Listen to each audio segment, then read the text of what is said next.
दोस्तों, आज हम बात करेंगे आरक्षण की सच्चाई और इतिहास।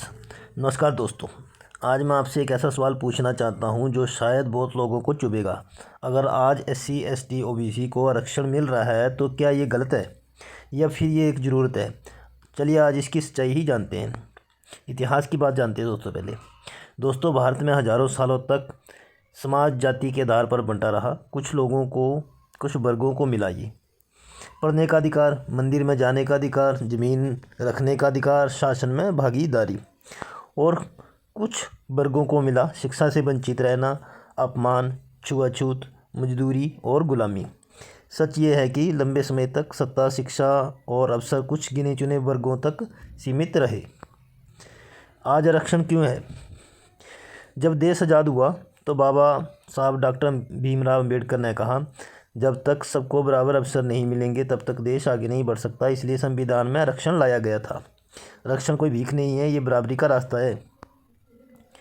जैसे अगर कोई 100 साल पीछे चल रहा हो तो उसे बराबरी पर लाने के लिए थोड़ी मदद ज़रूरी होती है। 50 साल का आरक्षण और हकीकत। कई लोग कहते हैं 50 साल से आरक्षण चल रहा है, अब ख़त्म करो। लेकिन सच्चाई क्या है? आज भी गांव में दलितों को पानी नहीं भरने दिया जाता, शादी में भेदभाव होता है, नौकरी में जाति देखी जाती है, मकान किराए पर नहीं मिलता है। अगर सब कुछ ठीक हो गया होता तो ये सब आज भी क्यों होता? आरक्षण से कैसे नुकसान?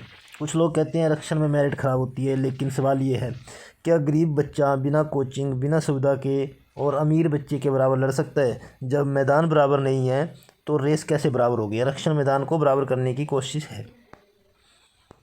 असली समस्या क्या है? दोस्तों, समस्या आरक्षण नहीं है, समस्या है बेरोजगारी, महंगी शिक्षा, कम सरकारी नौकरी, प्राइवेट सेक्टर में भेदभाव।